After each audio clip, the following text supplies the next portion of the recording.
Hello, folks. Welcome to the 57th episode of the Matias Sports Podcast. I have Boston Sports Journal Celtics beat reporter John Karalis. How are you, sir? I'm great. How you doing? I'm doing well, thank you. I appreciate you coming on. This is a long time coming for you to come on my podcast and stuff like that. So, like I just said off air, if you want to speak about your career, what passion you have for basketball and sports media and journalism, the floor is yours. Go for it. No, I mean there's not much to it, right? It's just kind of typical story. Sports fan growing up. Uh, I knew in high school that there's two things that I did well. One was talk Hmm. and write, and the other was follow sports, specifically basketball. And I think over the course of time, I think this is natural for anybody. You kind of whittle down some of the things that you're like, I do not pay attention to other sports the way I used to. And so, especially now with my job, very much a specialist in the Yeah. basketball sphere. So like, yeah, I'll watch a Red Sox game, I'll watch a Patriots game here and there, but yeah, there's just at this point in my life, there's just no way I can speak intelligently on those other sports. I'm a very casual fan of the other sports uh, because I've put all my time and energy into basketball. So that's basically it in a nutshell. I love basketball. I love talking about it. I love kind of teaching it a little bit. I think that's kind of my niche in the market is a little bit more kind of explaining how certain things are going and not as much like just nuts and bolts. So that's kind of where I am. So what made you just focus on like Celtics, basketball, like instead of the other three or four major sports, obviously, instead of like the Patriots, the Red Sox, like just Yeah. growing up playing it or Yeah, my level of expertise in the sport is the short answer because hmm I ended up, well, I'm 6'5", so I was best at basketball. And I put all my time and energy like through high school. I played soccer and baseball, and hmm I actually played a little baseball at Emerson as well. Uh, but in the summers, I was going to basketball camps. I was going to Providence College and trying to build that out. So I wasn't going to baseball camp. I didn't have the same passion for the other sports that I did for basketball. And so as I, grew and got better at basketball, it just became the natural thing for me to talk about. Kind of understood the game a little bit, not quite at the NBA level, but I also know what I don't know, and I also, I understand what that I understand what it takes to be an NBA player. I don't understand what they see and how fast they hmm process things because there's only about 600 guys who understand how that works. But yeah. um, that's, I just a natural kind of focus for basketball to be the thing that I liked to talk about, knew most about, and was comfortable with.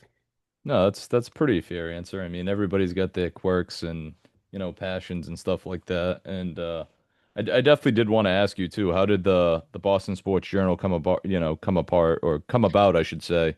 Yeah. You working for Greg and stuff like that, seeing he's had the website and he's got a high profile names on there. He's got a lot of great people on there. Yeah. So I started out.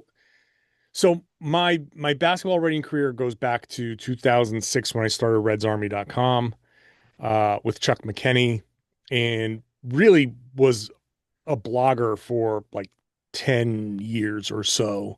Um, and in 20, what was it? 2017, I I had been working in New York City at a TV station, and then I had been doing the Locked On Celtics podcast.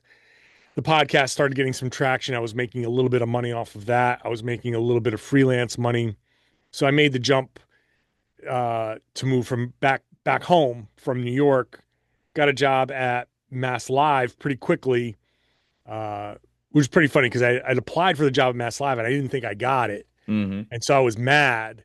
And I was like, well, I'm just going to go do this on my own. And so I made the Yeah. leap on my own. And then I come back and then I was asked, like, hey, why didn't you apply for the job at Mass Live? Turns out there was an oversight, a mix up, and they did want me to apply. So I ended up getting that job Hmm. for a while. And then, just the timing of, certain things uh, led me to Boston Sports Journal. It was just, you know, uh, an opening that it allowed me to do something more, more kind of long form stuff that I wanted to do.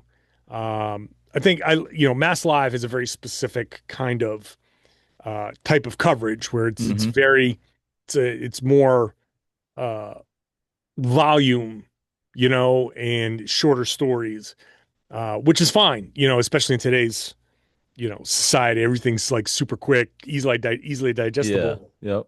But Boston Sports Journal allowed me to do breakdowns, like these are plays that I liked. This is why Jaylen Brown had 8 assists. This is why certain things are happening on the floor. It gave me a lot of room to kind of play.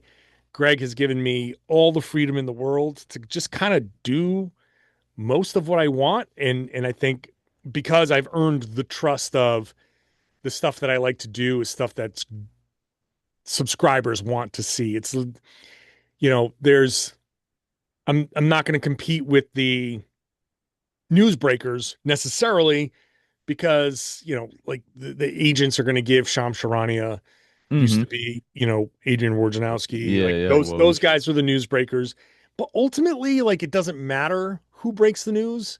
So to me, I never got into that kind of thing. Like it's just that never, the thrill of being first with some news, it's not there for me, because who gives a damn who, like, okay, great, you were first now, but now everybody has it. And so what does it mean? Hmm. So the what does it mean is what's more important to me. Like, I don't care if you're first.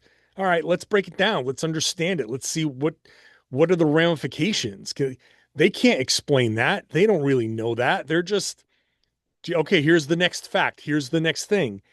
My role is expounding, explaining opinions.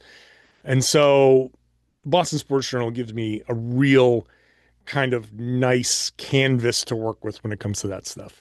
No, that's great because it's been around 10 years, man. I don't even know how long Greg's had his I website. think it just turned 8. 8, yeah. So Yeah.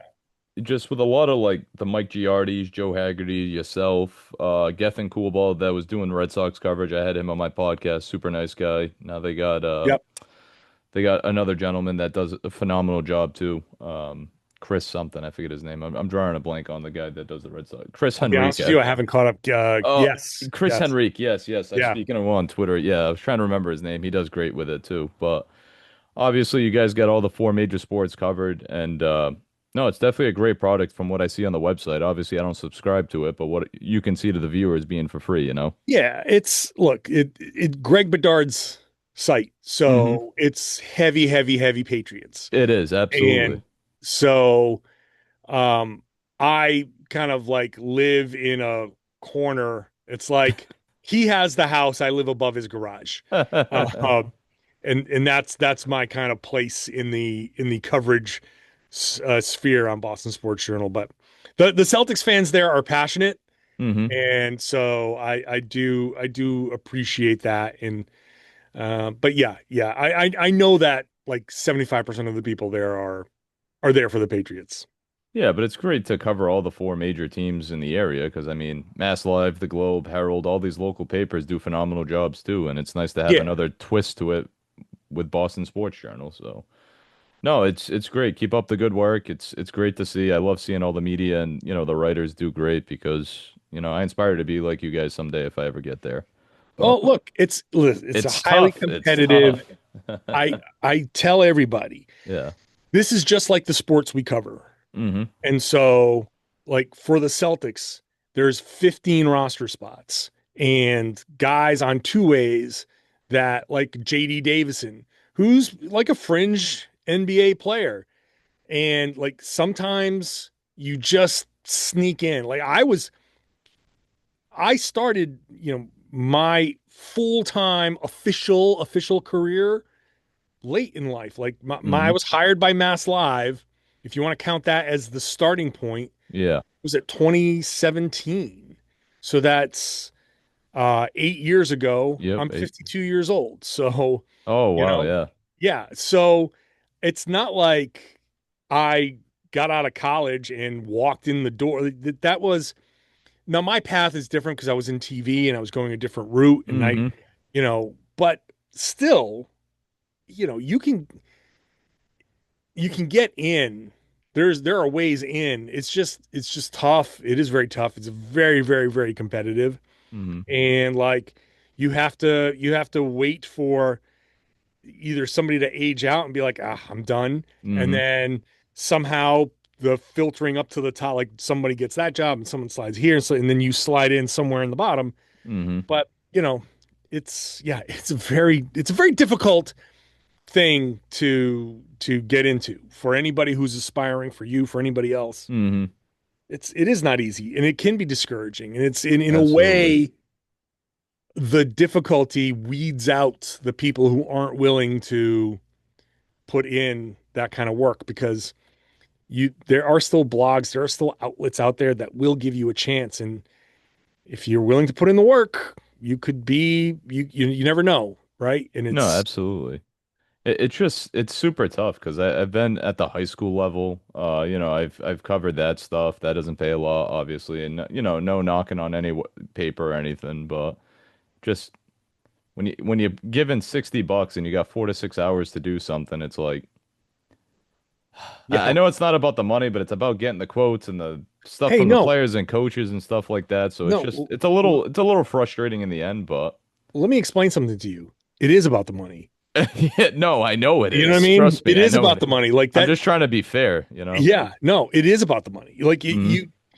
Like you do have to value yourself. And this is the problem with the way the industry works.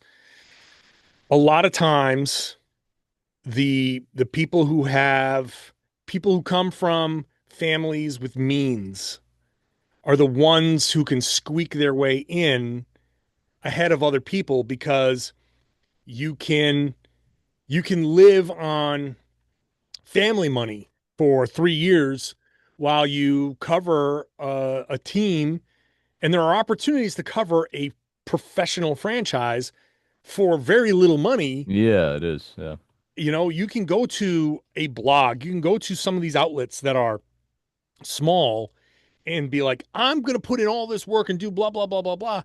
If you've got family money and you're like, it doesn't matter if I have this other job or I can work part time or whatever, like that exists for people who have the means. But if you don't, then you have a harder time. And this is Hmm. where you get into like obviously financial classes, but also that often breaks down around racial lines. And this is where it gets very difficult to like to to get the type of representation into this industry that might be missing. And so you've got people, it's just look, it's a long conversation. I think it's a worthy conversation, It is. but it is about the money and people. You Hmm. should be making some money to do a job. But I'm sorry I did interrupt you. I know No, you no, have to you're work good. for This is like great. I love yeah, this.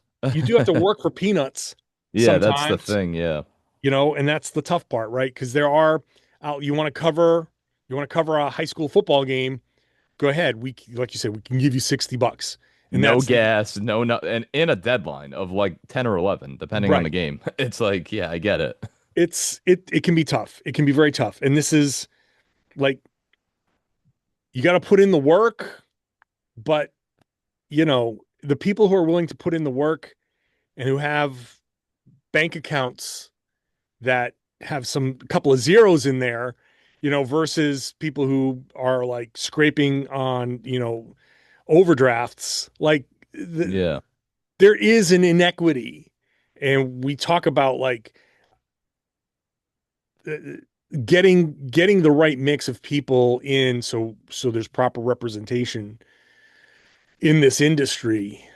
I think it starts there. And to be fair, like taking it back into basketball, this is why it's more difficult for, you know, black head coaches who aren't former players to break in, right? All of the black head coaches are, for the most part, former NBA guys, and you Hmm. have very few who are able to do the volunteer coaching. Like you have to be Absolutely. a volunteer coach somewhere. Like who Yeah. the hell has time to volunteer coach and With a also family. make money, right? Yeah, And yeah, so like it's again, when you're talking about who has money, who doesn't, that often breaks down along racial lines. It's just a fact of the matter.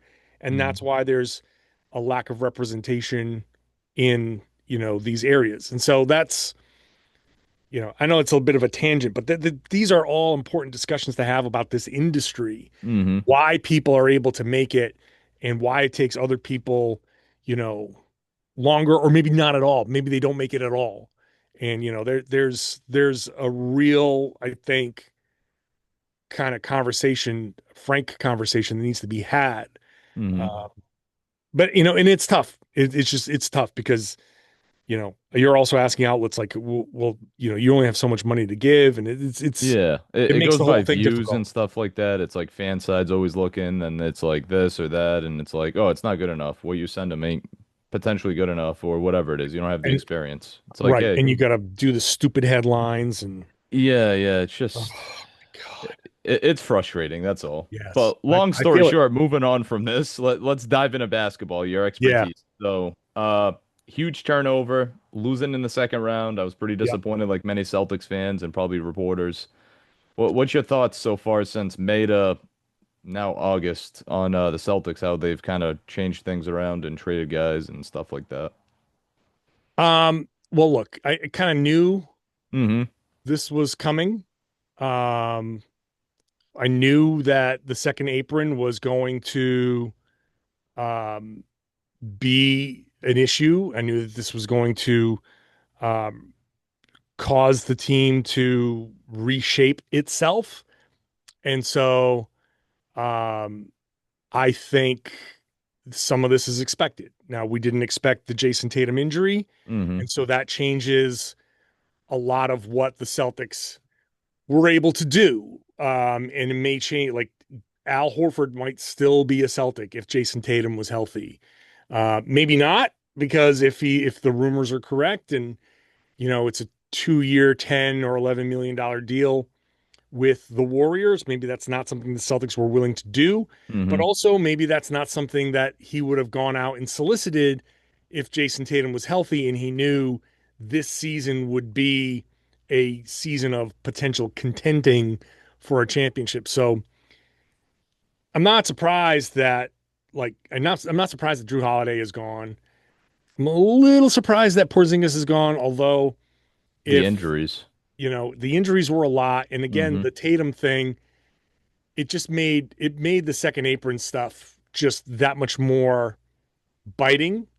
So I think because of the Tatum injury, there's um there's a little extra that's being done. And so it's more than I expected heading into this season. Like if you asked me a year ago, I knew there'd be changes, but I think the Tatum injury has made things difficult. And it seems like he's been rehabbing great, like, from what people have been saying or he's sharing, on social media, stuff like that. It seems like he's been going great, but it's still not going to see him till like probably the springtime, I'd assume, right? Or playoff time. This So team's still good enough for this. look, the thing with Tatum, as I've been saying, like I said this on my podcast last night, I think he's healing well. I think he's Hmm. healing faster um, than people might anticipate. I don't know if that means he's going to be ready faster than people anticipate. Like the readiness part is still going to be, Hmm. an issue. And so, um, I, I'm happy with the things that I'm seeing. I believe that he can be ready. with regular season games to go this season, which now I don't know if that means he's going to play and help lead them in a playoff hunt, and that's going to change the course of like the Celtics are going to go in as a sixth seed. Tatum's going to be healthy. They're going to be the team that they reach the NBA finals or the semi or the conference finals because Tatum is back and he's himself. Maybe. Think more likely they're going to struggle. They'll be a 500 team ish. Tatum can come back in February, March, and treats the rest of the regular season as the next stage of his rehab, Hmm. real minutes restrictions, 20 minutes a game, short bursts, 5 minutes here, 5 minutes there, and then get him working back in. I think that's important stuff. I think if he's healthy enough, not rushing him back, all of that stuff, I think getting him back would be a good thing. And so let him kind of rehab, recover. If he's back with regular season games to go, great, get him out there. If for some reason he's playing great and they make a playoff run, great. That's a hell of a story. But Hmm. I'm looking at it more as his The adding, longevity.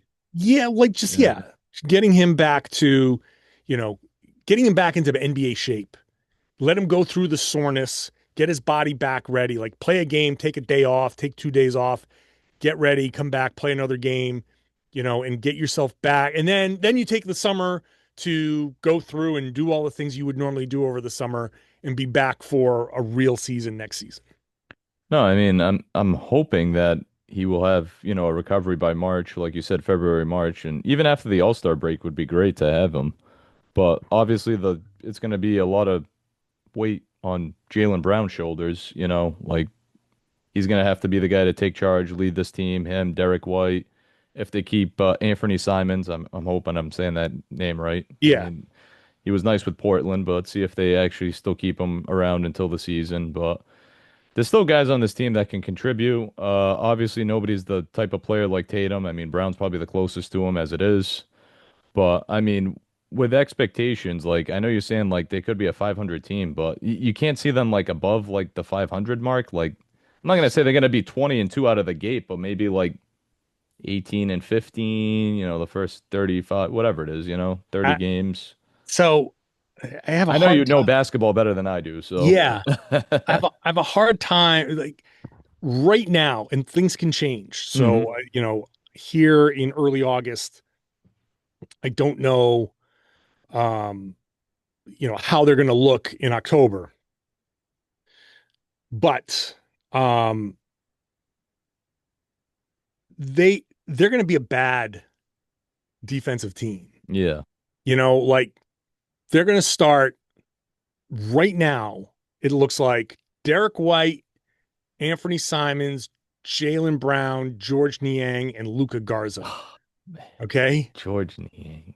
Oof. right. You know, Yikes. and even if you say, okay, well, no Niang, we're going to do Garza and Mish Kata Yeah, and go Kato. double big. Like, okay, still not great. Like No, I yeah. I look at that to me, you say that out loud, Yeah, it's a and little it's like, cringy. Eek. okay, yeah, it doesn't matter how good Derek White is or how good Jaylen Brown is. Like we can sit there and be like, no, but D White and Jaylen and Yeah. and Peyton and Sam, like they could do all blah blah blah blah blah. But when it comes to defense, all you need is one horrible defender. We've seen it. We've Yeah. seen it when the Celtics have been at their best. You pick at the one guy who sucks and you just destroy the entire defense. Doesn't matter how good the rest of the defense is. Now, like, hey, look, Anthony Simons can score a bunch of points. He's 6'3". He's not a good defender. Like, you pick on him. Then you pick on Niang or Garza or Kata. Like, Kata can do some things, but like he also can't do other things. So Hmm.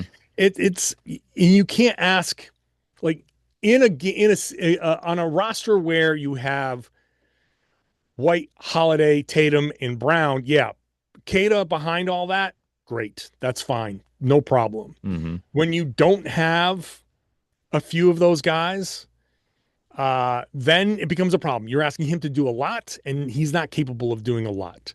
I don't think, unless he proves me wrong. So I see them as a bad defensive team right now, um, which means, and they're going to be they're potentially a good offensive team.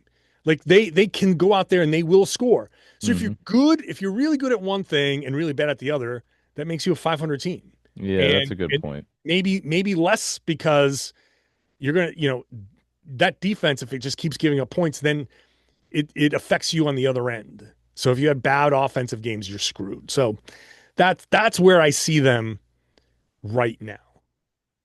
No, very valid points there. I didn't look at it, the ins and outs and the bad defense and stuff like that. But I mean, it would have been nice to keep Drew, but I just couldn't see the guy getting what, 32 million at 35 years old. Like, great player. Seems like he's a family guy. He's all about the community and stuff. And obviously, you probably interviewed him and stuff like that. He seems super down to earth. He's great.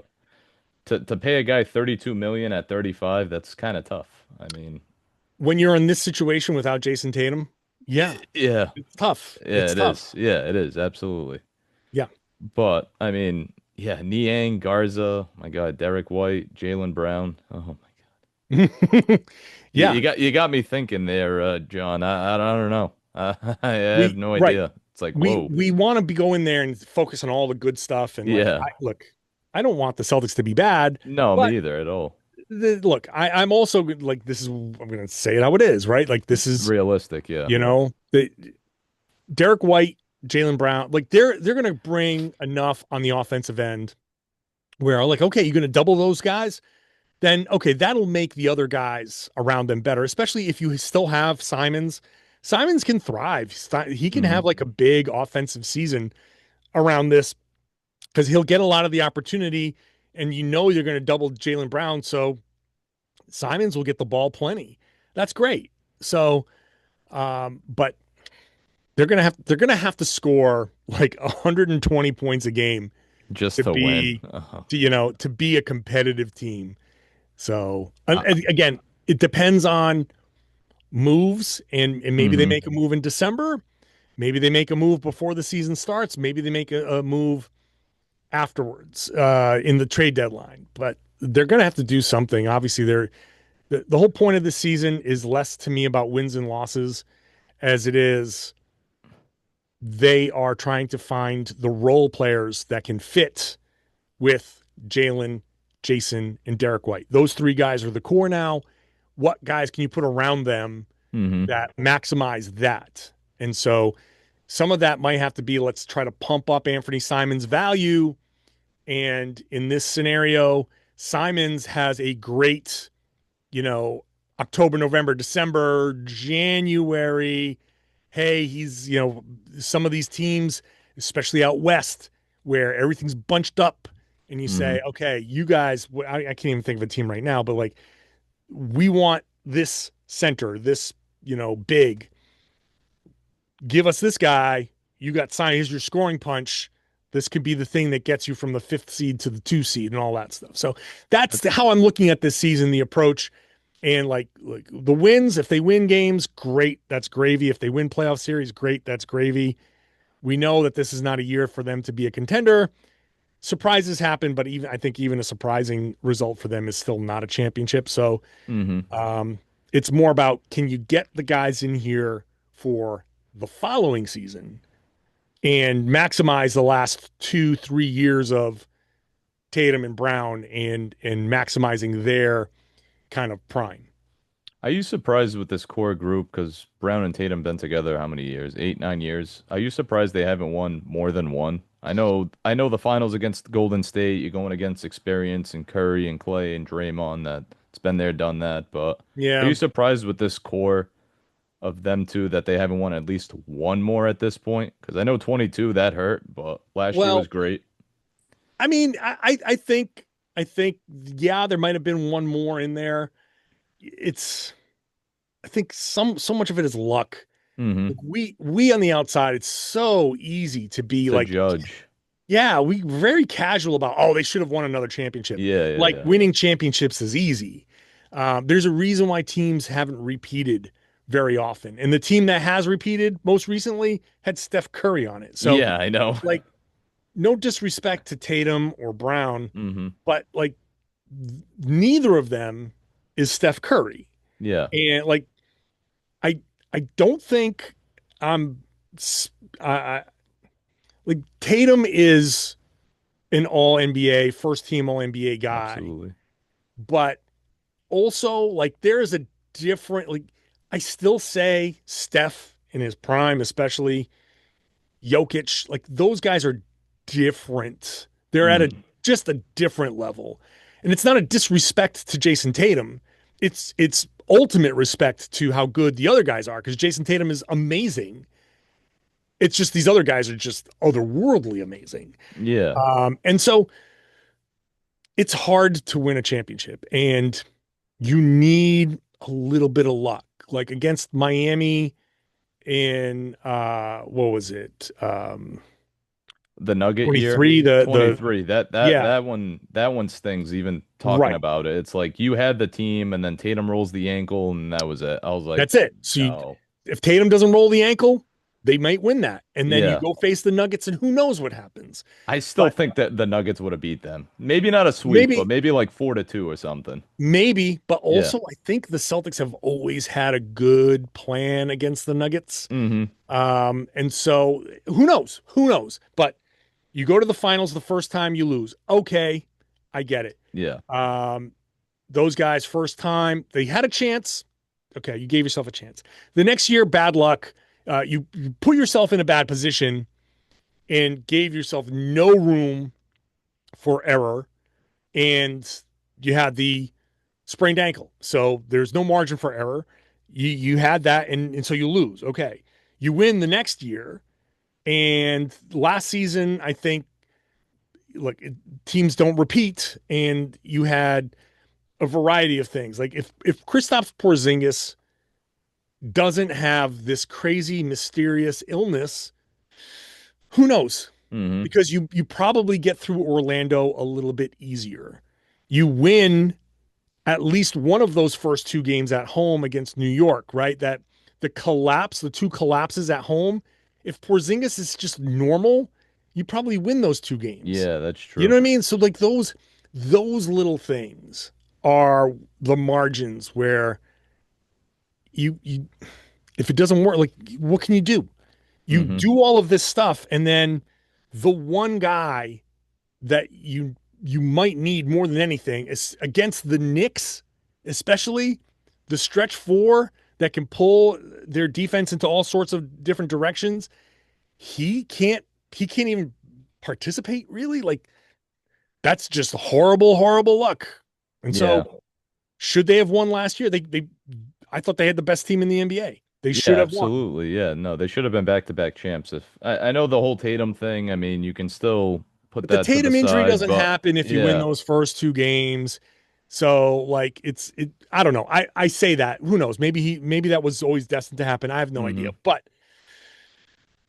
bottom line is you need luck to break your way.